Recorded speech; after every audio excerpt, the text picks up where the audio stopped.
जय द्वारकाधीश। पता है तुम्हें ईश्वर ने हमें क्यों मिलाया?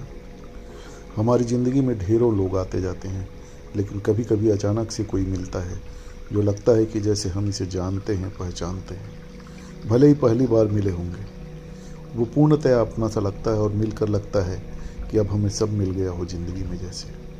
और ऐसा भी ज़िंदगी की शुरुआत में महसूस होता है कि कोई तो है जिसके बिना हमें अधूरा सा लगने लगता है। कौन, यह हमें नहीं पता होता, लेकिन कुछ तो है, कोई तो है। एक अनकही सी तलाश रहती है जिसका हमें पता ही नहीं होता कि हम तलाश में हैं। कभी शब्दों के माध्यम से, कभी व्यक्ति के माध्यम से, और कभी भावना प्रधान। पता है तुम्हें ईश्वर यूं ही दो लोगों को नहीं मिला था।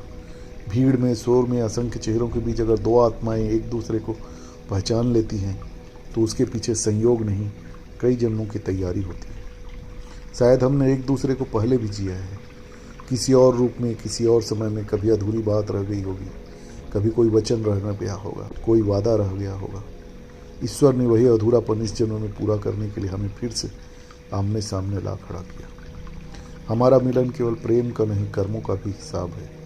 जो अच्छे कर्म साथ जिए होंगे वही एक दूसरे की शरण बना गए, और जो भूलें रह गई होंगी वो हमें एक दूसरे के माध्यम से सीख देने आई होंगी। क्योंकि सच्चा प्रेम सिर्फ सुख नहीं देता, वो आत्मा को परिपक्व भी करता है। पता है तुम्हें ईश्वर ने हमें क्यों मिलाया? शायद इसलिए क्योंकि मेरी आत्मा बहुत पहले से तुम्हें पहचानती थी, भले ही मेरी आंखों में तुम्हें देर से देखा।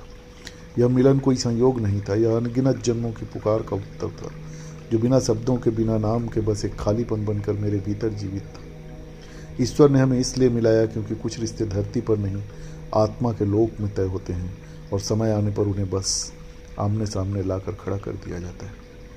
ईश्वर ने हमें इसलिए मिलाया ताकि हम एक दूसरे को पूरा कर सकें, न आधेपन में भागने की, बल्कि आधेपन में स्वीकार करने के लिए।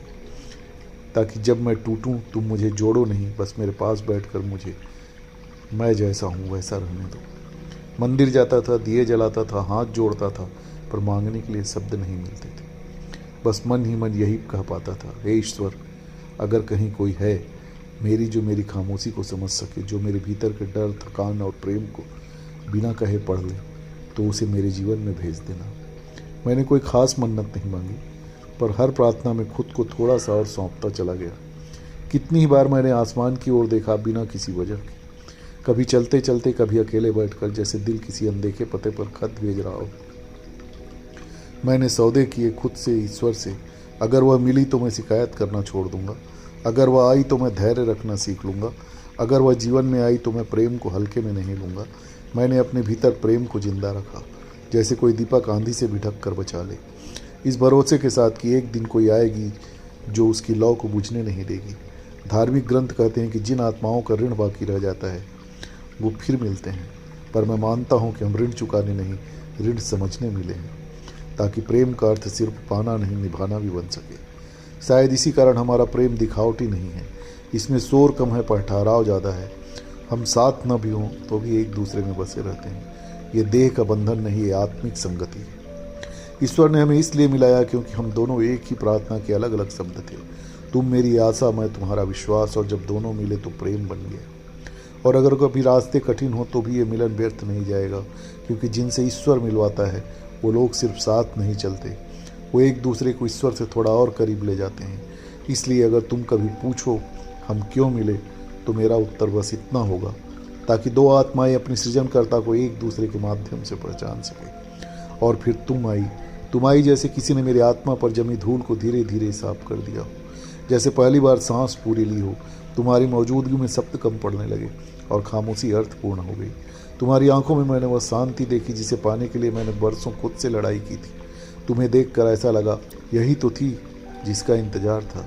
तुमसे प्रेम करना सिर्फ किसी इंसान से प्रेम करना नहीं था, यह एक साधना थी, धीमी, गहरी, परिवर्तनकारी। तुम्हें छूना किसी पूजा स्थल में माथा टेकने जैसा लगा।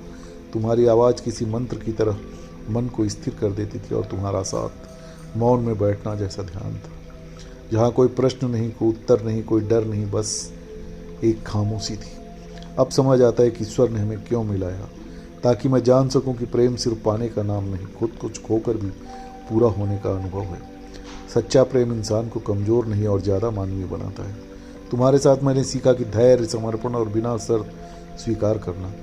तुम मेरे जीवन की वह प्रार्थना हो जिसे मैंने शब्दों में कभी नहीं मांगा, फिर भी ईश्वर ने मुझे सौंप दिया। शायद इसीलिए क्योंकि वह जानता था कि मेरी आत्मा तुम्हारे बिना अधूरी है। मेरी हर थकी हुई रात, हर असफलता, हर अकेली सुबह तुम्हारे नाम से ही पूर्ण होनी थी। मेरी आत्मा आज भी उसी ईश्वर के सामने नतमस्तक है जिसने मुझे तुमसे मिलाया और मुझे प्रेम का अर्थ समझाया, और वो कोई नहीं बल्कि द्वारिकाधीश है। हाँ, यदि हम मिले तो यह केवल पहचान भर नहीं, यह उत्तरदायित्व भी है। पिछले जन्मों से जो शेष रह गया था उसे पूरा करने का अवसर है यह मिलन।